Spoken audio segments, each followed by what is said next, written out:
ನಮಸ್ಕಾರ ಗುರುಜಿ. ನಮಸ್ತೆ. ಗುರುಜಿ, ಈ ಬೆಂಗಳೂರು ಕಡೆ ದಟ್ಟ ಕಾಡಿದೆ, ಅರಣ್ಯ ಥರ ಇದೆ. ಸೂರ್ಯಪುರಕ್ಕೆ ಬರೋಕ್ಕೆ ಮಾರ್ಗ ಯಾವ್ಯಾವ ರೀತಿ ಕಡೆಯಿಂದ ಇದೆ? ಭಕ್ತಾದಿಗಳು ಬಂದು ಕನ್ಫ್ಯೂಸ್ ಆಗೋದು ಬೇಡ.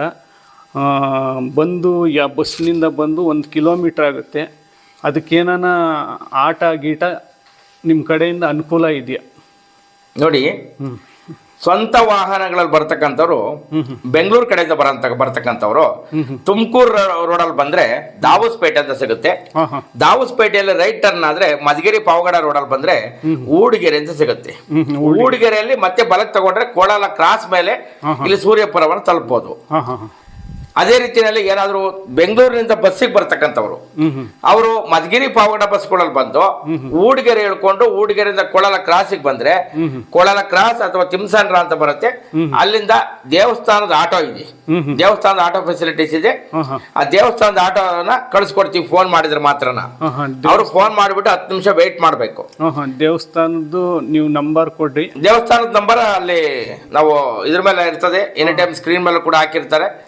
ಅಂದ್ರೆ ಈ ದೇವಸ್ಥಾನದ ಆಟೋಕ್ಕೆ ಫೋನ್ ಮಾಡಿದ್ರೆ ಮಾತ್ರ ದೇವಸ್ಥಾನದ ಆಟೋ ಕಳಿಸ್ಕೊಡ್ತಿರ್ತೀವಿ. ಈ ದೇವಸ್ಥಾನದ ಆಟೋದ ವಿಶೇಷತೆ ಏನಂತಂದ್ರೆ ಮಿನಿಮಮ್ ಚಾರ್ಜ್ 100 ರೂಪಾಯಿ ಆಗುತ್ತೆ. ಅಂದ್ರೆ ಒಬ್ರು ಇರ್ಲಿ, ಇಬ್ರು ಇರ್ಲಿ, 3 ಜನ ಇರ್ಲಿ, ಅಪ್ ಅಂಡ್ ಡೌನ್ ಒಂದ್ ಸೈಡ್ಗೆ ಒಬ್ಬ ಆದ್ರೆ 3 ಜನದ ಮೇಲ್ಪಟ್ಟಿದ್ರೆ 1 ಸೀಟ್ಗೆ 30 ರೂಪಾಯಿ ಆಗುತ್ತೆ. ಅಂದ್ರೆ ಈಗ 4 ಸೀಟ್ ಬಂದ್ರೆ 120 ರೂಪಾಯಿ ಆಗುತ್ತೆ. 4 ಜನ ಒಟ್ಟಿಗೆ ಬಂದ್ರೆ 120 ರೂಪಾಯಿ ಆಗುತ್ತೆ. 5 ಜನ ಬಂದ್ರೆ 150 ಆಗುತ್ತೆ. ಅಂದ್ರೆ ಮಿನಿಮಮ್ ಚಾರ್ಜ್ 100 ರೂಪಾಯಿ ಆಗುತ್ತೆ. ಮಿನಿಮಮ್ ಒಬ್ರು ಬಂದ್ರೆ 100 ರೂಪಾಯಿ ಮಿನಿಮಮ್ ಚಾರ್ಜ್. 5 ಜನ ಬಂದ್ರೆ 30 ರೂಪಾಯಿ. 30 ರೂಪಾಯಿ ಸೀಟ್ ಅಂತೆ. ಆ ತರದು ಸೀಟ್ ಆಮೇಲೆ ಫಿಕ್ಸ್ ಆಗುತ್ತೆ ಅದು. ಮತ್ತೆ ತುಮಕೂರು ಕಡೆಯಿಂದ ಬರೋಂಥವ್ರು, ತುಮಕೂರು ಕಡೆಯಿಂದ ಓನ್ ವೆಹಿಕಲ್ ಬರೋಂಥವ್ರು ದೇವರಾಯನದುರ್ಗ ರೋಡಲ್ಲಿ ಬಂದ್ರೆ ಊಡಿಗೆರೆ ಸಿಗುತ್ತೆ. ಊಡಿಗೆರೆಯಿಂದ ಕೊಳಲ ಕ್ರಾಸ್ ಮೇಲೆ ಸೂರ್ಯಪುರ ತಲುಪೋದು. ಅಥವಾ ನಾವು ಬಸ್ನಲ್ಲಿ ಬರ್ತೀವಿ ತುಮಕೂರಿಂದ ಅಂತಂದ್ರೆ ಬೇರೆ ಬೇರೆ ಉತ್ತರ ಕರ್ನಾಟಕ, ಬೇರೆ ಬೇರೆ ಜಿಲ್ಲೆಗಳು ಮತ್ತು ಬೇರೆ ಬೇರೆ ಕಡೆಯಿಂದ ಬರೋಂಥವ್ರು ತುಮಕೂರಿಂದ ಬರೋಂಥವ್ರು ಬೆಳಗ್ಗೆ 7:15 ಡೈರೆಕ್ಟ್ ಬಸ್ ಇದೆ, ಮತ್ತೆ 11:15 ಡೈರೆಕ್ಟ್ ಬಸ್ ಇದೆ. ಈ ಬಸ್ಗಳಲ್ಲಿ ಬರೋಂಥವ್ರು ಸೂರ್ಯಪುರ ಕ್ರಾಸ್ ಅಲ್ಲಿ ಇಳಿದು 1 ಕಿಲೋಮೀಟರ್ ನಡ್ಕೊಂಬಿಟ್ಟು ಬರ್ಬೋದು. ನಡ್ಕೊಂಬರಕ್ ಆಗ್ಲಿಲ್ಲ ಅಂದ್ರೆ ಆಟೋನ ಕಳಿಸ್ಕೊಡ್ತೀವಿ. ಈಗ ಇನ್ನೊಂದು ಕೇಳಬೇಕು, ಈಗ ಹುಬ್ಳಿ, ಧಾರವಾಡ, ಗುಲ್ಬರ್ಗ, ರಾಯಚೂರು, ಮಸ್ಕಿ ಈ ಕಡೆಯಿಂದ ಬರೋರು ಯಾವ ರೀತಿ ಕಡೆ? ತುಮಕೂರಿಗೆ ಬಂದೇ ಬರ್ಬೇಕು. ತುಮಕೂರಿಗೆ ಬಂದು ಕೋಲಾರಕ್ಕೆ ಎನಿ ಟೈಮ್ ಬಸ್ ಇರ್ತವೆ. ಕೋಲಾರ ಬಸ್ ನಲ್ಲಿ ಬಂದು ಕೋಲಾರ ಕ್ರಾಸ್ ಇಳ್ಕೋಬೇಕು. ಕೋಲಾರದ ಊರೊಳಗಡೆ ಹೋಗ್ಬಾರ್ದು.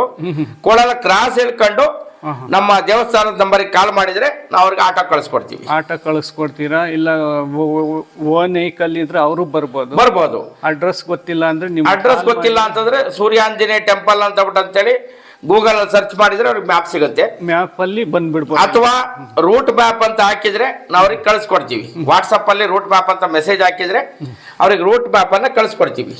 ಅದೇ ರೀತಿಯಲ್ಲಿ ಮಧುಗಿರಿ ಪಾವಗಡ ಕಡೆಯಿಂದ ಬರೋಂಥವ್ರು ಕೊರಟಗೆರೆ ಮಾರ್ಗವಾಗಿ ಬಂದು ಗೊರವನಹಳ್ಳಿ ಲಕ್ಷ್ಮೀ ದೇವಸ್ಥಾನದ ಮೇಲೆ ಹಚ್ಚಿ ಇಲ್ಲಿಗೆ ಬರ್ಬೋದು. ಗೊರವನಹಳ್ಳಿ ದರ್ಶನ ಮಾಡ್ಕೊಂಡು ಹಿಂಗೆ ನೇರವಾಗಿ ಬರ್ಬೋದು. ಹೌದು, ಗೊರವನಹಳ್ಳಿ ಕಡೆಯಿಂದ ಕೋಲಾರ ರಸ್ತೆಯಲ್ಲಿ ಬಂದ್ರೆ, ಕೋಲಾರದ ಕಡೆ ಬಂದ್ರೆ ಕೋಲಾರಕ್ಕೂ ಗೊರವನಹಳ್ಳಿಗೂ ಮಧ್ಯ ಸೂರ್ಯ ಆಂಜನೇಯ ದೇವಸ್ಥಾನ ಸಿಗುತ್ತೆ.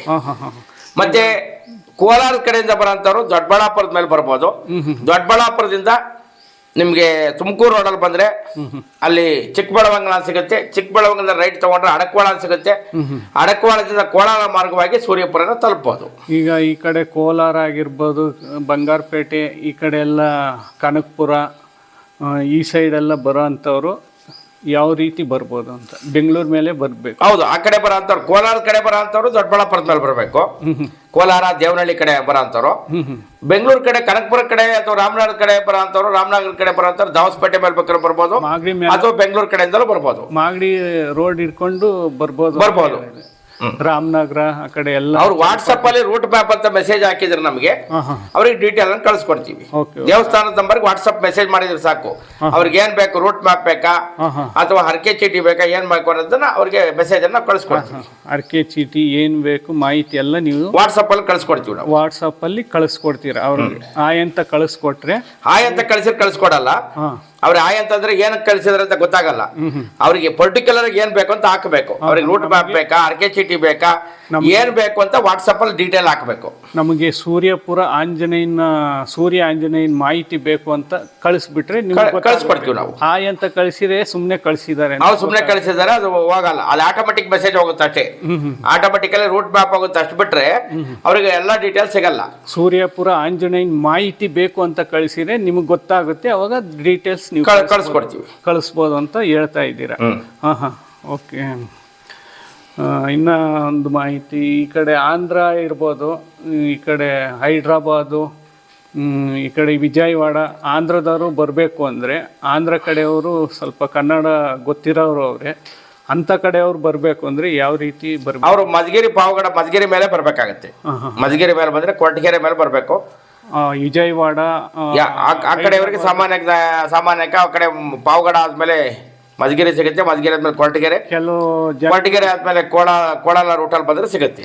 ಕೆಲವರು ಮೆಜೆಸ್ಟಿಕ್ಕಿಗೆ ಬಂದು ಹೈದ್ರಾಬಾದ್ ಆಗಿರ್ಬೋದು, ಕಾಕಿನಾಡು, ವಿಜಯವಾಡ ಅವರೆಲ್ಲ ಬೆಂಗಳೂರಿಗೆ ಬಂದು ಹಿಂಗೆ ನೇರವಾಗಿ ಬಂದರೆ ಅವ್ರಿಗೂ ದಾರಿ ಮಾರ್ಗ ಸಿಗುತ್ತೆ. ಯಾಕಂದರೆ ಹಿಂಗೆ ಪಾಗೋಡ ಎಲ್ಲ ಅನಂತಪುರ, ಹಿಂದೂಪುರ ಆ ಕಡೆಯವರು ಹಿಂಗೆ ಪಾಗೋಡದ ಮೇಲೆ ಬಂದು ಗೊರವನಹಳ್ಳಿಯಿಂದ ತಗೊಂಡು ಬಂದರೂ ಬರುತ್ತೆ, ಯಲೆರಾಂಪುರದಿಂದಲೂ ಬರುತ್ತೆ ಅಂತ ನಾವು ಕೇಳ್ತಾ ಇದ್ದೀವಿ. ಎಲ್ಲ ಬರುತ್ತಲ್ಲ? ಹೌದು, ಖಂಡಿತ.